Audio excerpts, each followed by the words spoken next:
Hello, everybody. Welcome back to our podcast, Reinventing Africa by Strategies.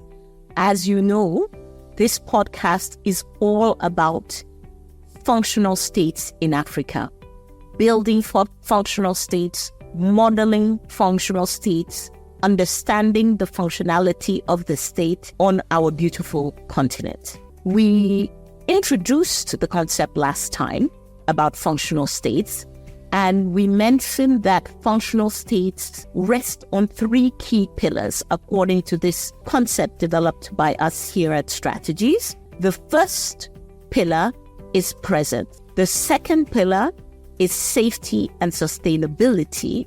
And the third pillar is hope. So today we're going to focus on that first pillar, presence.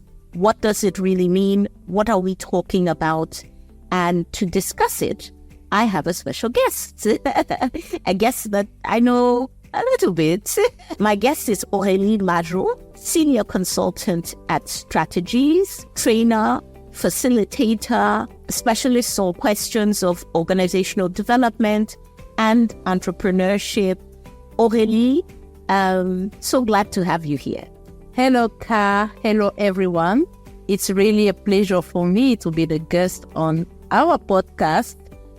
Being here first as a consultant, but it's a pleasure for me to join you to share what I am understanding of this great concept that we are still working on.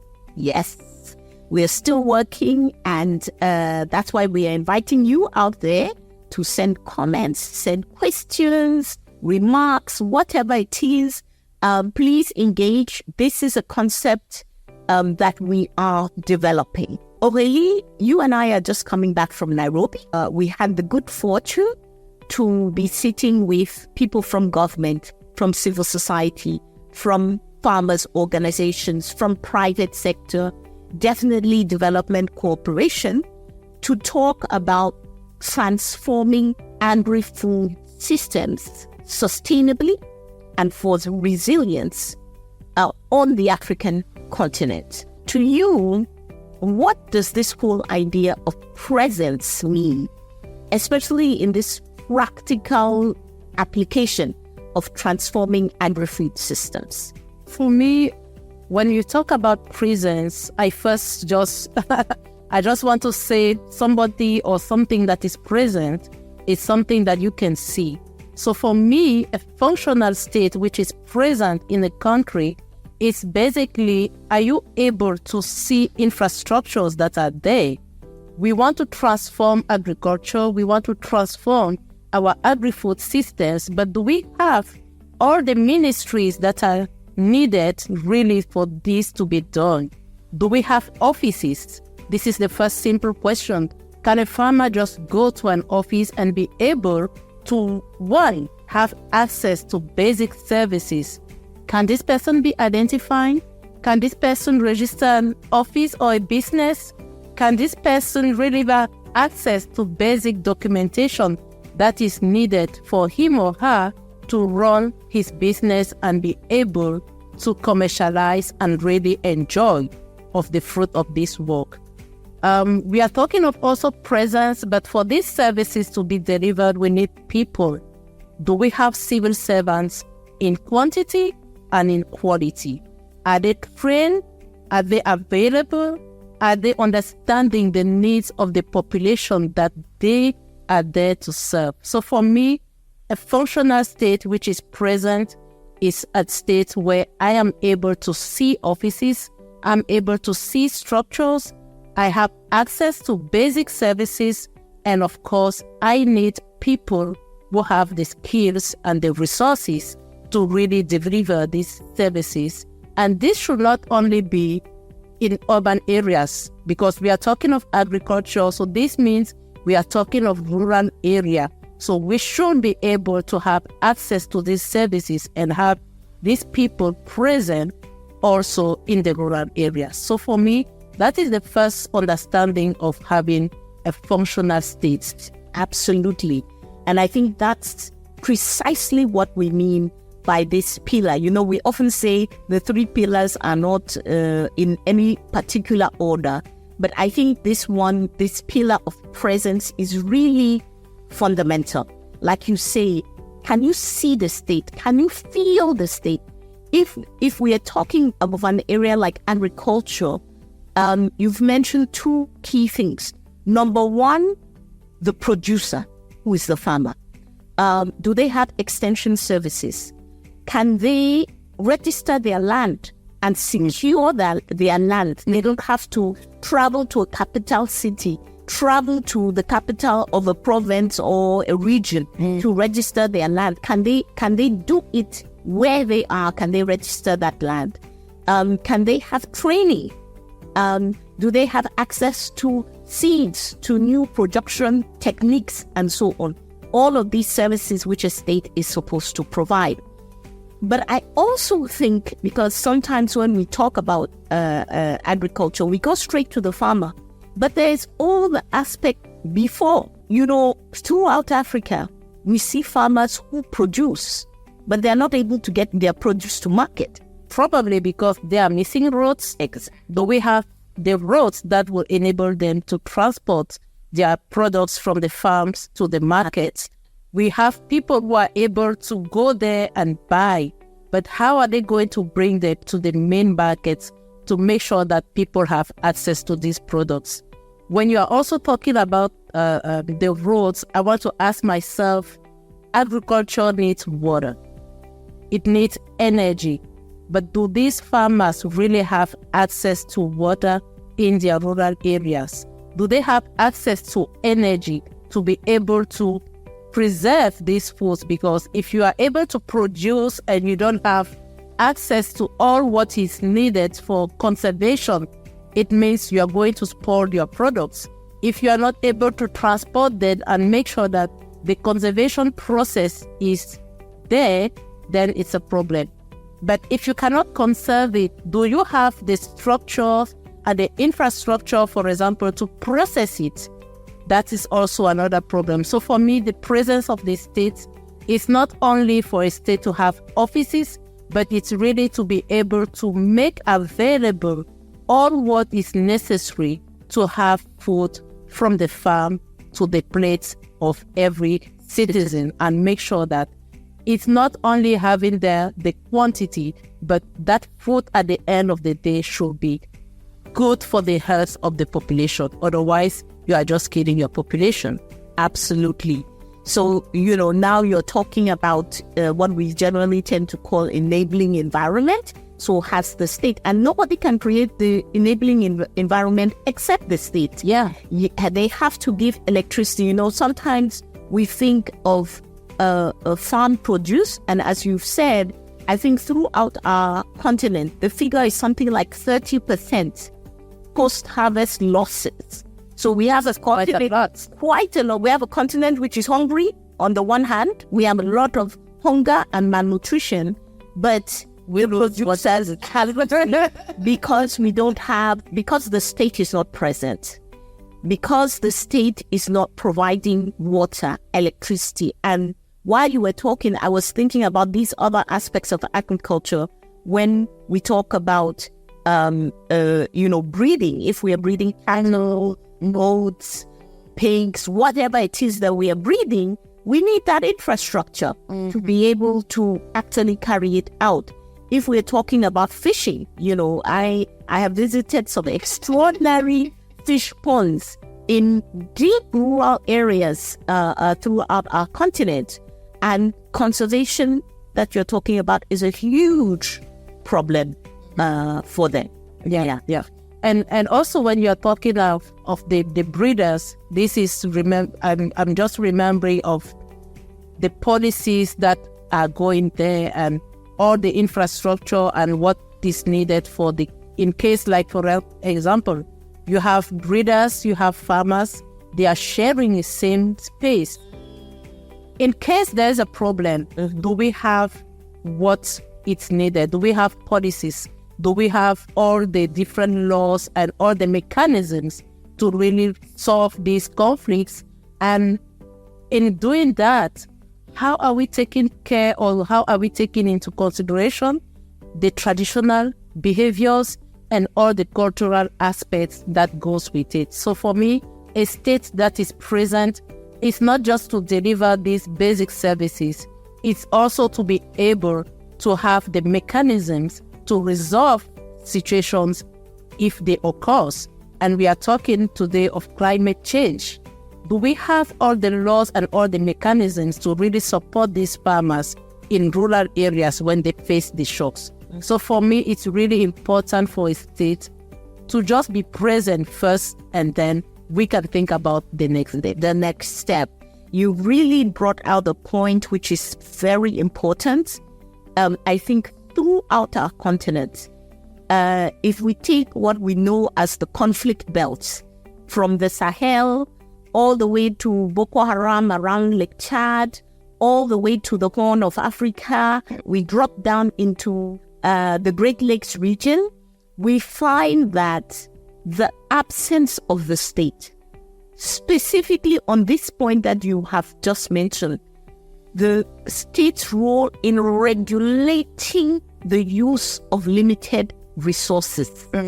How, farmers and graziers can use the same land, how they can use the limited water. The state being present so that vulnerable groups, because especially when it comes to cattle rearing, we have minority groups. Livelihood is based on cattle rearing, and who are sometimes not part, they are marginal groups within the society.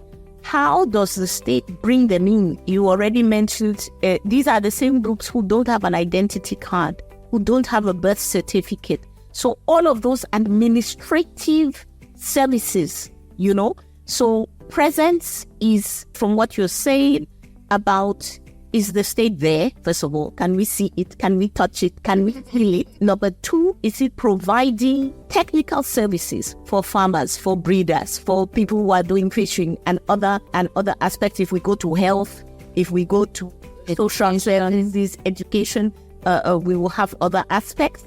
But also, is it regulating? Human beings, if you put us in any space, you're going to have clashes, you're going to have conflicts. So is the state present to regulate this? Now, Aurélie, I want to go on to another aspect of this presence. One fundamental point we have about functional states is, at the basis of rendering African states functional, is the decolonization of the state. Most African states, we inherited a colonial state. We inherited a state that was the way the colonizer designed it and conceived of it. And most of our countries have never rethought, redesigned the state. And one aspect where we see this so strongly is the hypercentrality of the state.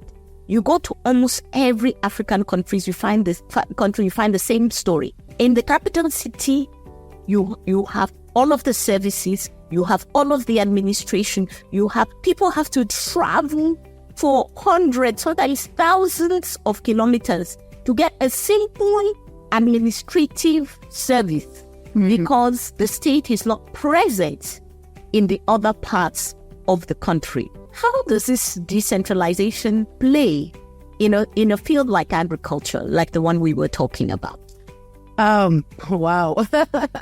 When you talk about decentralization in this specific area, it's true we should have infrastructures in the main cities, but we have councils, and these local governments are there to provide the same services that a citizen in the main city should be able to access.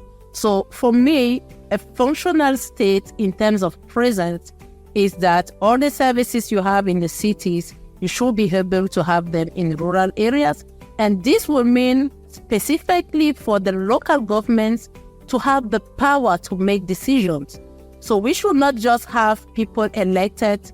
We should not just have local governments that are there, but they should have the power. They should have the possibility to make decisions over their council, they should have the resources, because as you said, you have access to an office, but there's no equipment there, or there's not enough staff, or the staff that is there does not have the capacities to really discuss or to really deliver the service within that locality. So for me, decentralization is key if we want to transform our agri-food systems, because the farmers, they are not in town. They are in our villages. They are in our rural areas. We really need to implement our decentralization policies and mechanisms to make sure that local governments have the power, they have the resources, and that they have the people to deliver the exact same services that the citizens have in a city, in the big city. Yes. Yeah. I'm really hearing this point of functional local governments. And you know that, yes, you know me. I love government and governance. That's my thing.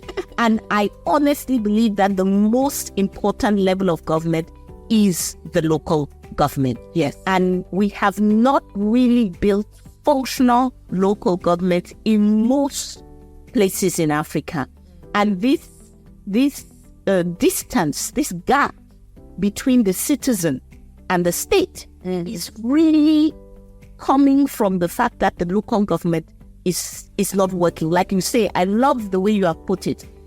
They need power. They must be able to make decisions. Yes.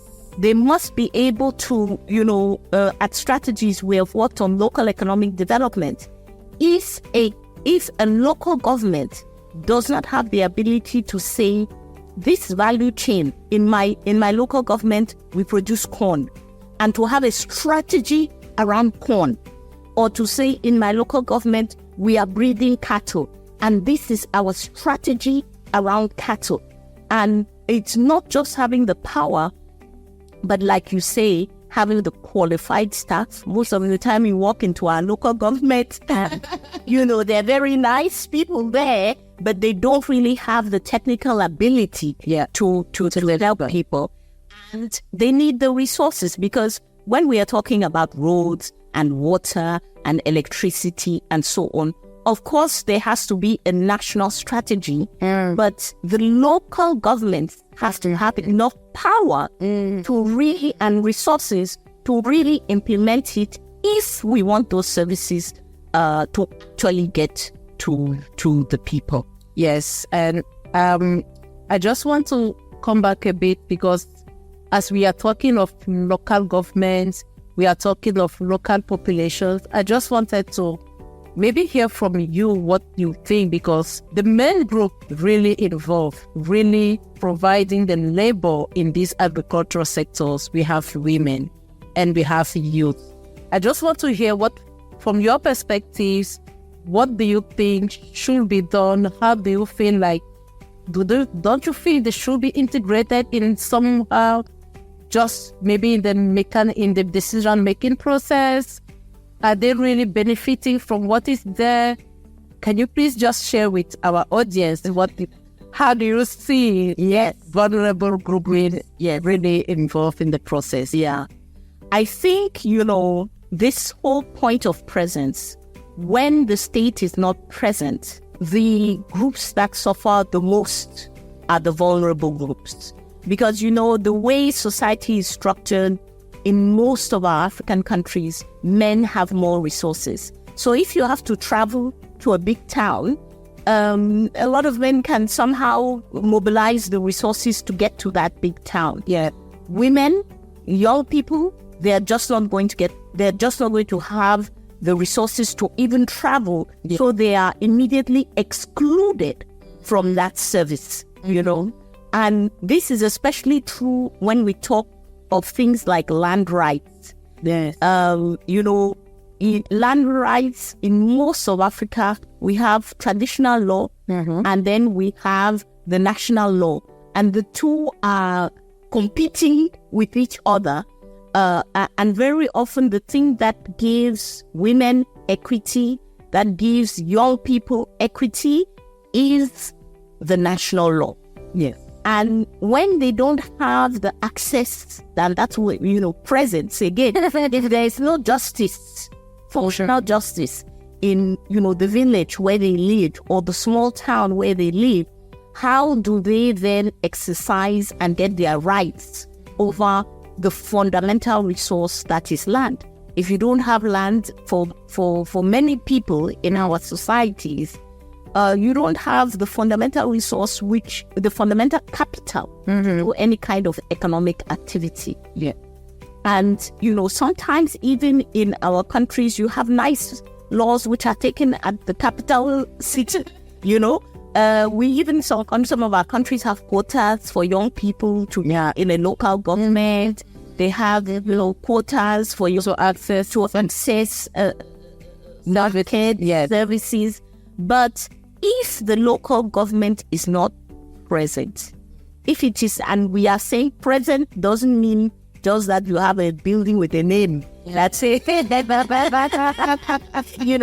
it means that you actually have within that building, you actually have people who can provide a service. You actually have the power to take decisions and so on.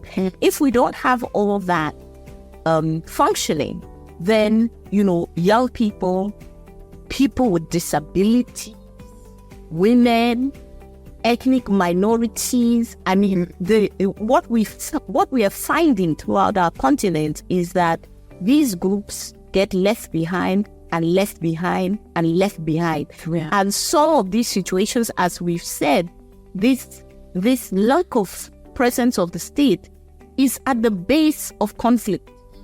And then when the conflict now occurs, the justice is compounded. Yeah. Because now the vulnerable groups are faced with violence of armed groups, non-state armed groups, state armed groups. All of that violence is coming on them, and they really lose out. So presence, I think, is really fundamental. And I want to say something because we've been having a lot of conversations in the last couple of months at Strategies with, different grassroots groups, civil society groups. And somebody actually from the Sahel put it in a way that I thought was interesting. He said, the only presence of the state is the repressive element of the state. And I hadn't thought about it that way. Yeah. That what people see in rural areas is the gendarme, is the police, is people, it's the strong, heavy, sort of violent arm of the state. So the only presence of the state is a negative presence.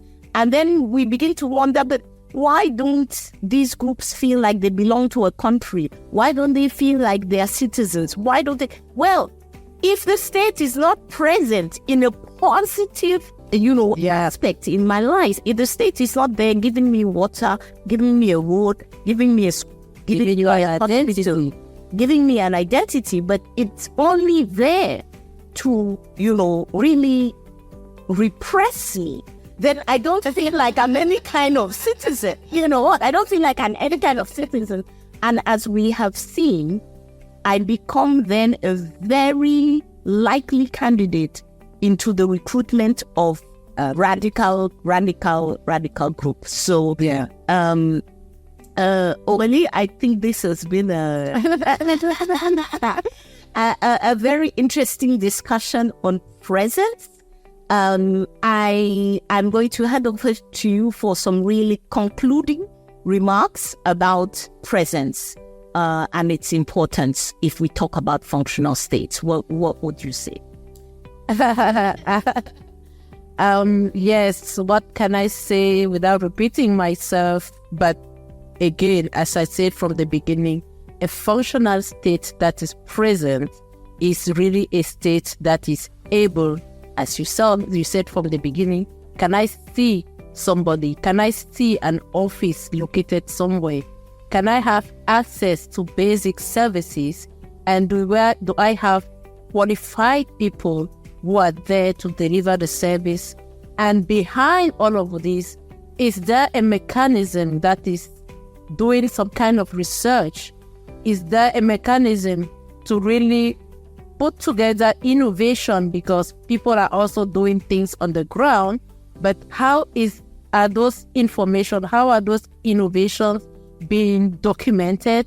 How are they scaled up so that somebody who is in the western part of the country have access to this information and is being able to replicate it in his own region, either in the southern part or in the northern part of the country? So for me, it's really just to have the infrastructure, just to have the basic services, and then having the people with the resources that are needed for this state to be functional now. Yeah. I'm going to go on your conclusion, but you brought in again, and I think it's so important that we insist upon, like you say, citizens are solving problems.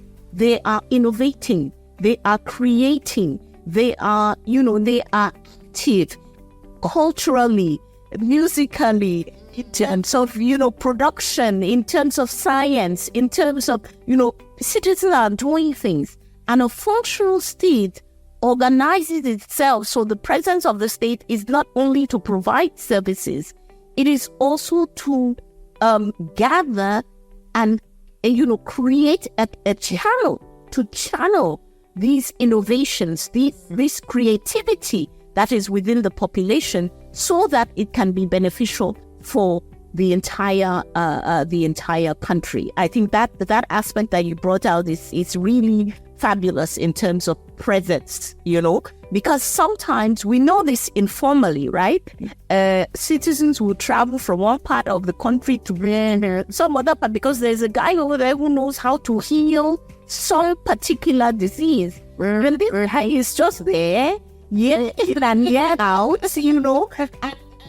and that creativity, that knowledge is not channeled into some kind of system to make it beneficial for the entire country. So I think we want to leave our listeners with this idea that, one, we need functional states in Africa. Two, the functional states have three key pillars: presence, safety, and sustainability. And that presence is fundamental. The state has to be there. Aurélie, we are not talking about, because a lot of our states they're not rich. So we're not talking about a big building. No. We are talking about a functional office.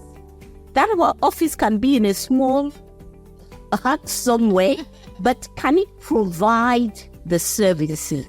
Does it have the equipment? Today with technology, our states should be doing much better at being present, because with a little computer, you can provide a lot of services to your population.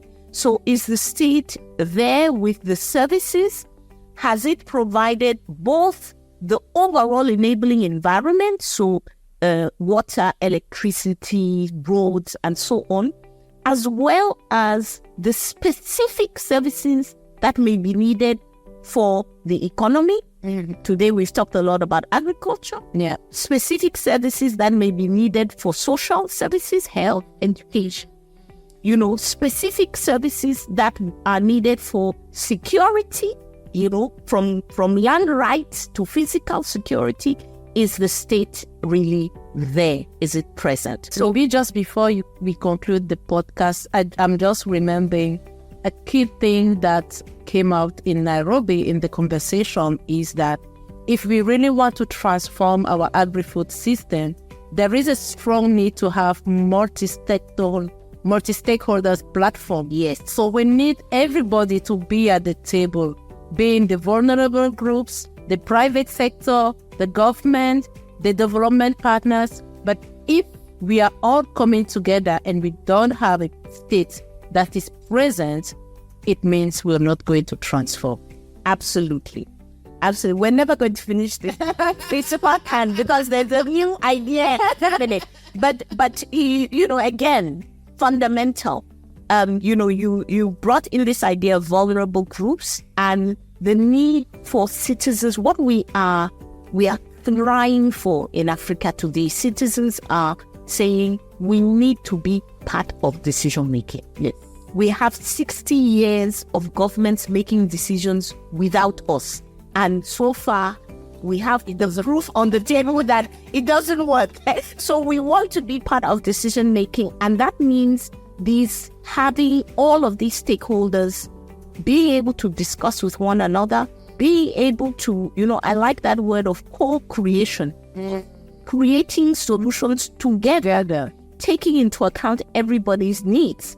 And if we don't have a functional local government, you cannot have the stakeholders around the table, because we need the state to be the convener of these multiple stakeholders.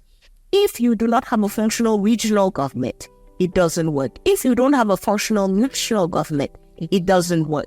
So, the functional state and the presence of the state is also about bringing the stakeholders together to be able to solve problems. So, infrastructure, power, people, equipment, resources, and definitely being a convener of the building of solutions.